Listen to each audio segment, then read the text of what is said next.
കോരിച്ചൊരിഞ്ഞ മഴയിലും അന്തിയുറങ്ങാൻ കൂരയില്ലാതെ ആറ്റിൻകരയിൽ പ്ലാസ്റ്റിക്കും പായയും വലിച്ചുകെട്ടി താമസിക്കുകയാണ് കോട്ടയത്ത് ഒരു കുടുംബം. ഇറഞ്ഞാലിന് സമീപമാണ് അച്ഛനും അമ്മയും 4 കുഞ്ഞുങ്ങളും അന്തിയുറങ്ങുന്നത്. മുഖ്യമന്ത്രിക്കും സ്ഥലം MLA കൂടിയായ തിരുവഞ്ചൂരിനുമടക്കം നിരവധി നിവേദനം നൽകിയിട്ടും ഒരു നടപടിയും ആരും സ്വീകരിച്ചിട്ടില്ല. 3 വയസ്സുള്ള വീണമോൾ എന്ന ഒരു പെൺകുഞ്ഞടക്കം 6 പേർ അന്തിയുറങ്ങുന്നതാണ് ഇവിടെ.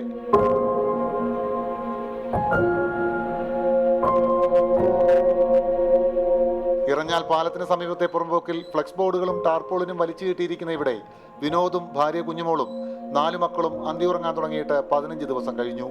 മഴ പെയ്താൽ വെള്ളം ഒരു തുള്ളി പോലും പുറത്തേക്ക് പോകില്ല. കഞ്ഞിക്കലം പോലും സുരക്ഷിതമായി വെക്കാൻ സ്ഥലമില്ല. ലോറി ഡ്രൈവറായിരുന്നു വിനോദ്. ഒരിക്കൽ കുട്ടികളോടൊപ്പം ബൈക്കിൽ സഞ്ചരിക്കവേ അപകടത്തിൽപ്പെട്ട് കാലിനും തലയ്ക്കും ഗുരുതരമായി പരിക്കേറ്റു.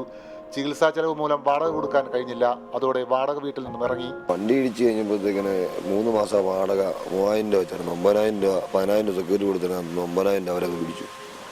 1000 രൂപ ഉണ്ടാക്കി. 1000 രൂപ മേടിച്ച് എനിക്ക് സ്കാൻ ചെയ്യാൻ വേണ്ടി മെഡിക്കൽ കോളേജിൽ ബാക്കി എല്ലാം കൂടെ ഇട്ട് അങ്ങനെ സ്കാൻ ചെയ്യേണ്ടി വന്നു.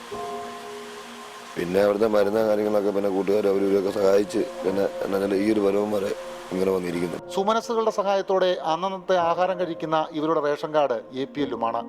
തൊട്ടടുത്താണ് കോട്ടയം നഗരസഭാ ചെയർമാൻ KRG വാര്യരുടെ വീട്. തിരിഞ്ഞുപോലും നോക്കിയിട്ടില്ല. മുഖ്യമന്ത്രിക്ക് നിവേദനം നൽകിയിട്ടും ഫലമില്ല. സ്ഥലം MLA കൂടിയായ തിരുവഞ്ചൂർ രാധാകൃഷ്ണൻ പോലും കൈയൊഴിഞ്ഞതിലാണ് ഇവരുടെ സങ്കടം.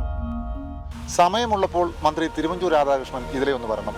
വിനോദിന്റെയും കുടുംബത്തിന്റെയും കഥനകഥ നേരിട്ട് മനസ്സിലാക്കണം. കഴിയുമെങ്കിൽ എന്തെങ്കിലും ചെയ്യുക. ക്യാമറമാൻ ലിബിൻ കെ ഉമ്മനൊപ്പം സനിൽ ഫിലിപ്പ്, റിപ്പോർട്ടർ, കോട്ടയം.